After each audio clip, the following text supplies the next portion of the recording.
Hello and thanks for tuning into my YouTube channel, Pickleball Pick Apart. My name is Rory. I take pickleball games off of YouTube and I pick apart the play on the court.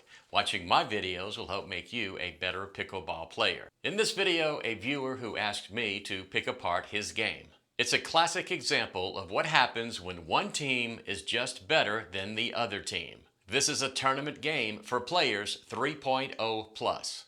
It's very clear quite quickly which team is better.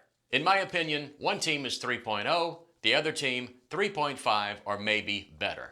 As the game is played, I explain how I went about rating these players. If you see it differently, please leave a comment in the comment section below and let me know what level you think these players are at. A big thank you to the YouTube channel Wilson No PB for posting this video. Check out his channel and subscribe. Let's go. This game was played in San Diego, California. This looks like a really nice pickleball facility. The player who asked me to pick apart this game is in the near court. I'm not sure which player he is, but here comes the first serve. You know, I see that so often, the first serve in a game, the player hits it into the net or out of the court. I think the reason that happens is because the player is just not into it mentally. I'm assuming he has warmed up, but there's really no excuse to miss your first serve. Okay, that's interesting. We'll get back to this.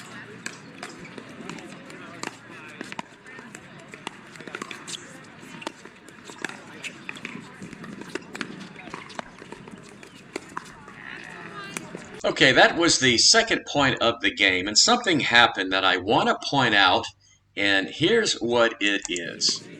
The player in white is about to serve, and his partner twirls his paddle and he drops it on the court.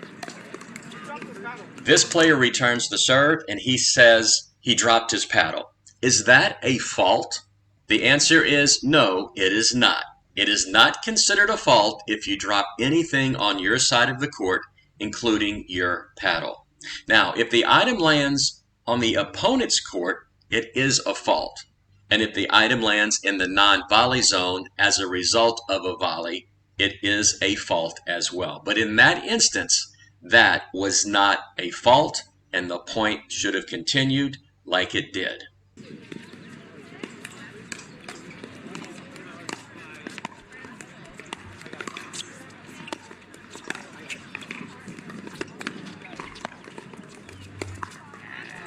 Okay, the second point of the game, and I can already tell you the players in the back court are not as good as the players in the near court.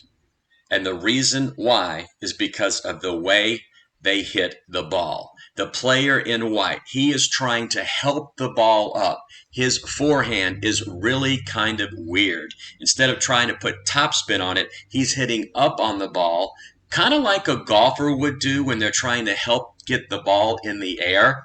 And a lot of those shots are going to sail out of the court, or they're going to be hit right into the players in the near court's put-away zone.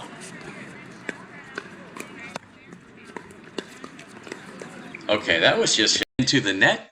That was just not a very good effort to get that ball over the net.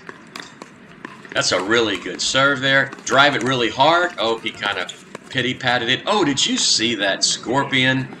You know, that's a shot that is becoming more and more part of the game. And watch how good of a job this player does right here. There it is. Ooh, he gets it back over right at his opponent's feet. And the guy in white had no chance. That is just an excellent play.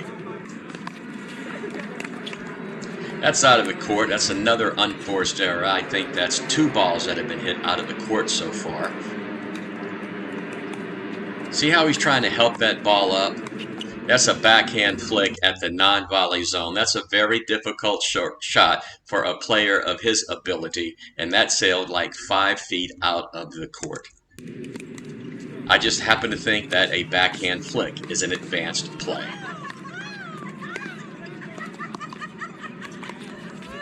Drive it really hard right here, and he didn't do it again, but that sails out of the court. That hit the back of the court. That's 4 shots that the players in the back court have hit out of the court. And the reason is they just do not have an understanding of how to put topspin on the ball. I mean, the player in white is trying, but he's going about it in the wrong way. A quick timeout to tell you about my online pickleball store, pickleballprintables.com, where you will find the coolest pickleball swag on the planet. T-shirts, coffee mugs, tumblers, totes, caps, and Kiss Cut stickers. 65 clear, crisp, and clean designs to choose from. Use the coupon code YouTube and get 10% off your first order. Dink in style. Go to www.pickleballprintables.com or click the link in the description below. Do you see what he's doing? That's 5 times they've hit it out of the court.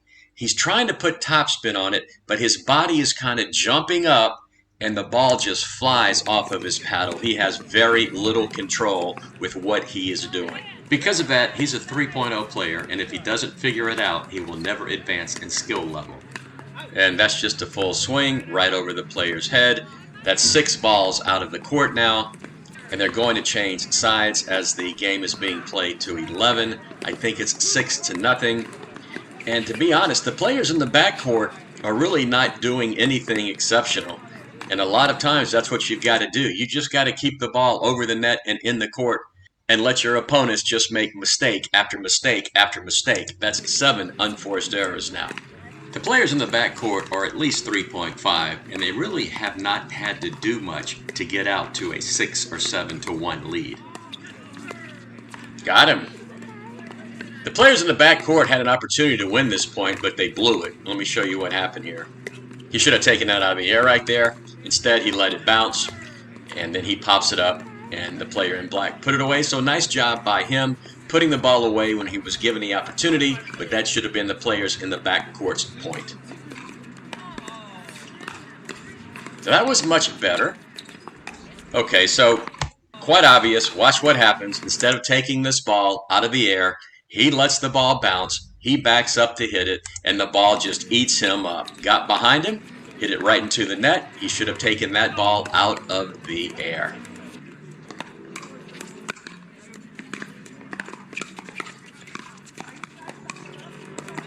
Goodbye.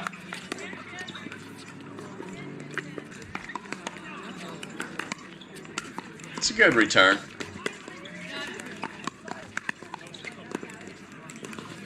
He was never able to make it to the front of the court. Sometimes even better players get caught in the transition zone.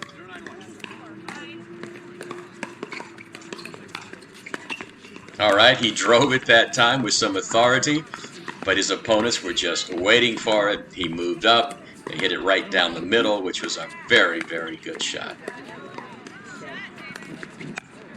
See what he's doing there?